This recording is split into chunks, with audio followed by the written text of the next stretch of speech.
thank you for joining us for another Antor podcast. And today I'm delighted to be joined by Katarina Hobbs, who is the Director of the UK Czechtourism Office. And Katarina and I again have a chat about how the market is working at the moment for the Czech Tourism Department and also for Czech Republic, and what the future holds. So Katarina, first of all, as a board member of Antor and a long-standing member of Antor, what do you feel the benefits of Czech tourism being a member of Antor are? Hi, Alison. Thank you very much for having me for this podcast. What I consider as the main benefit of Antor membership is definitely the community.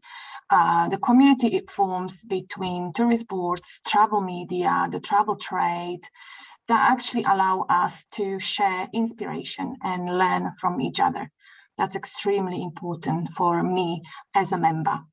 Then it's obviously the events that are put for us by Antor and allows us to meet with the travel media, the travel trade in one place, offering regular contact points where we can share our latest announcements and opportunities, and definitely benefiting from regular industry reports and industry updates that are sent to us.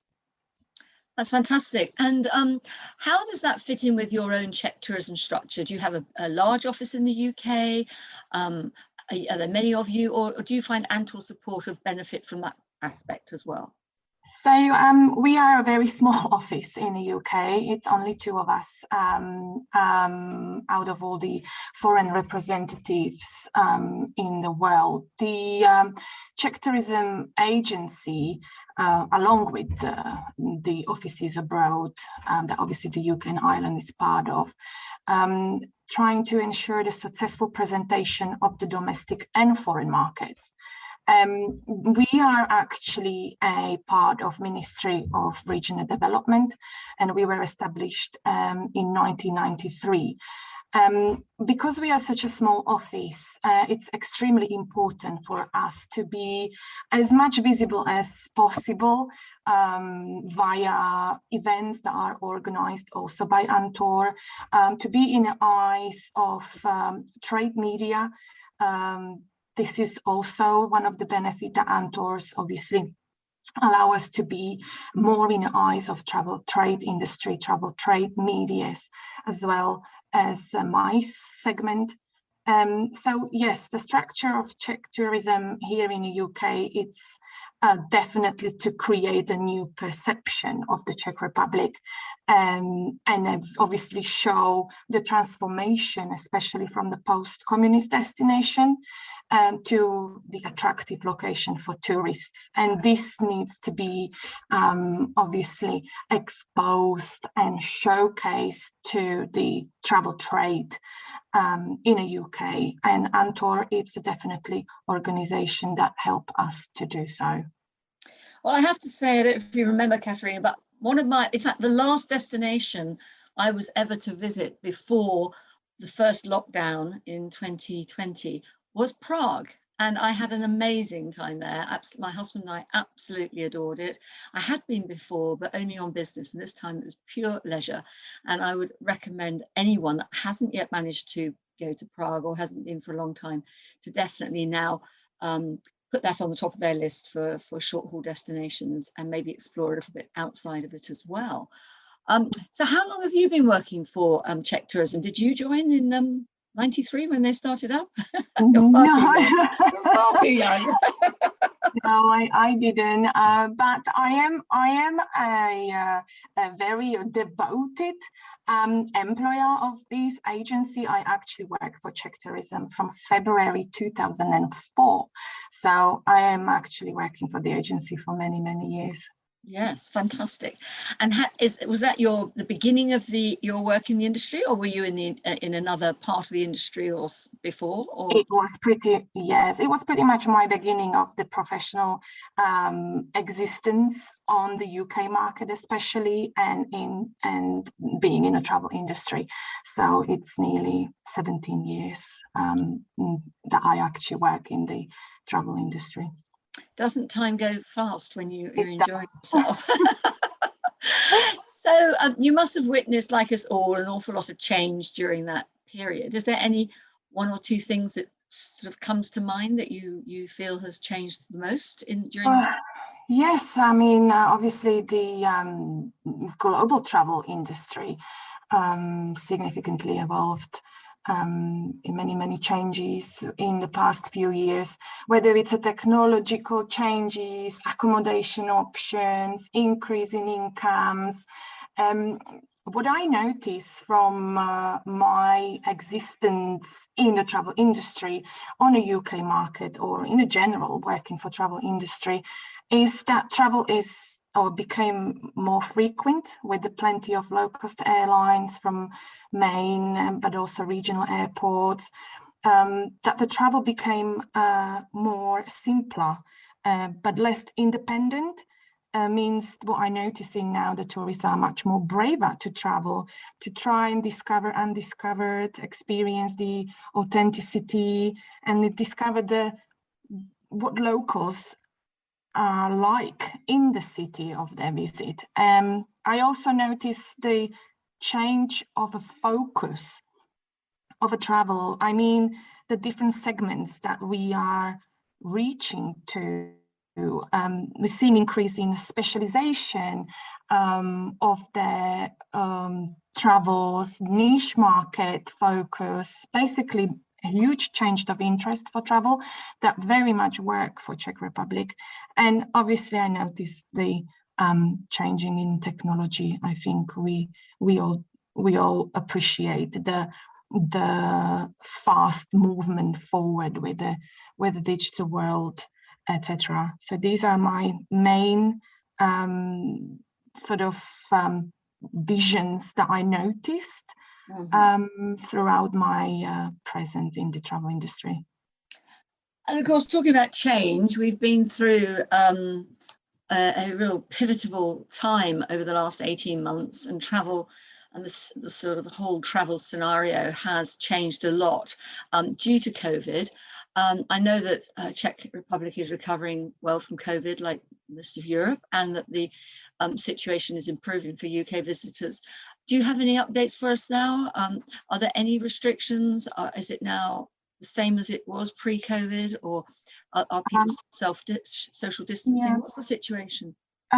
So first of all, it's a very positive announcement not long ago. It's that Czech Republic actually reopened the borders to fully vaccinated tourists from UK without any restrictions. So no need for antigen test, PCR tests, or any self-isolation on arrival to Prague. So this is definitely very good news from August. We have a few restrictions in the place, and that is that we need to wear a face mask in the closed up areas and public transport. That's probably as same as in UK. But we do need to, Czech people do need to wear, and tourists do need to wear their face mask in perhaps, for example, shops, theatres, museums, etc. Everything else, it's pretty much same like in UK.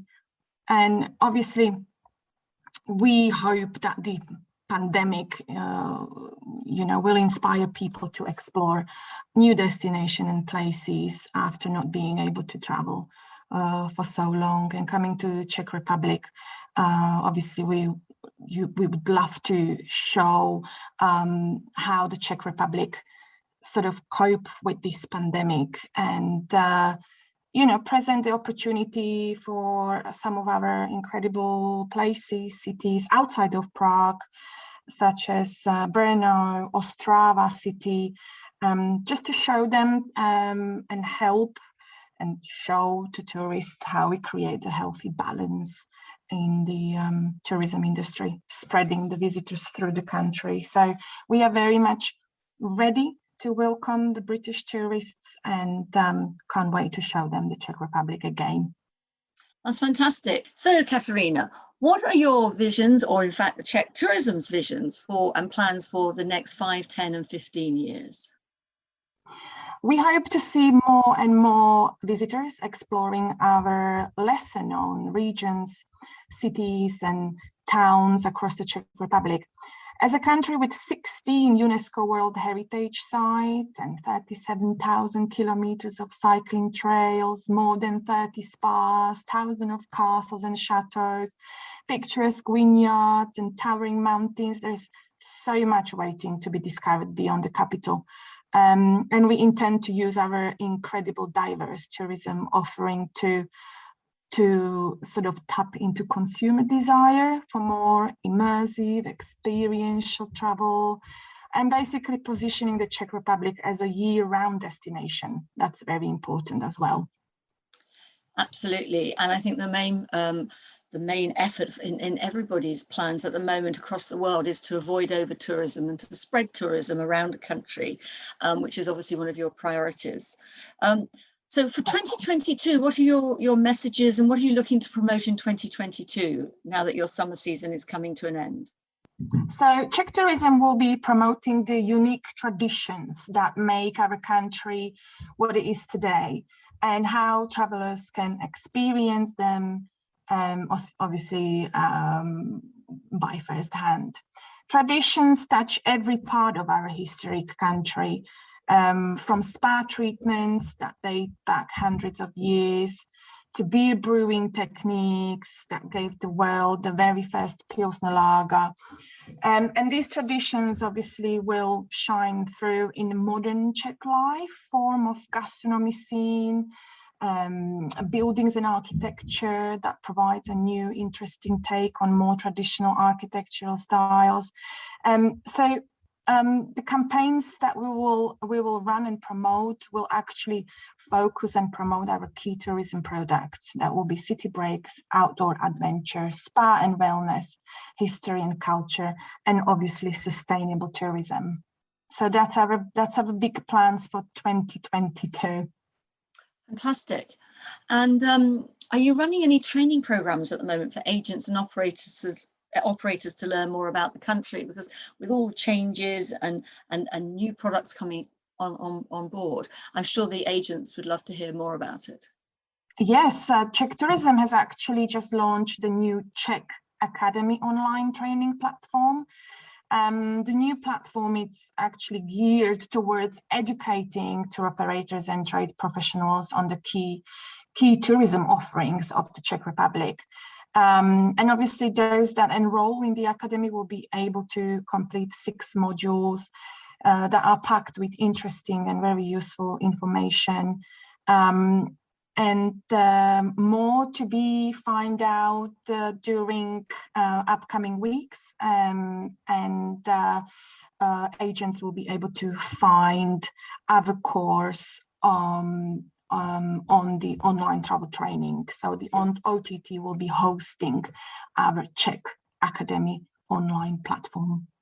Is there any other travel news from the Czech Republic right now?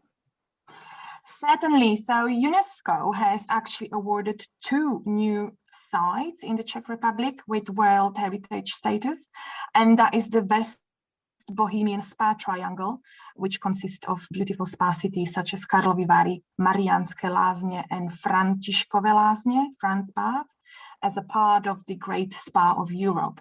In addition to Jezera Mountain Beach forest as part of the ancient and primeval beach forest of the Carpathians.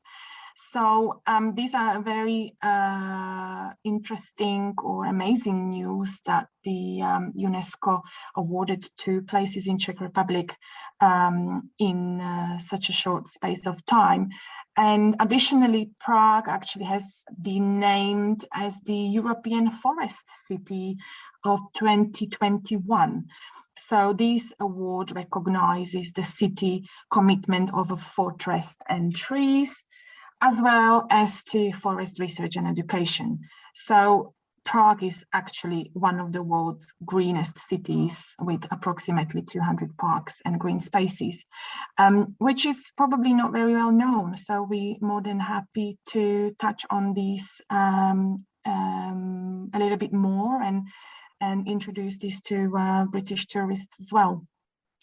Yes, I was very lucky when I was in Prague to have beautiful weather, and we certainly noticed how green the city was and how much how many exciting things there are to do outside as well as inside and indoors. So Yes. Katarina, thank you so much for your time. I'm sure our listeners will be very interested to hear what you've had to say and be able to sell Czech Republic and Czech tourism more avidly now, and also for the consumers have lots of ideas of what to come and see with those new UNESCO heritage sites. So thank you very much, and I look forward to seeing you soon. Thank you very much. Thank you. Thank you.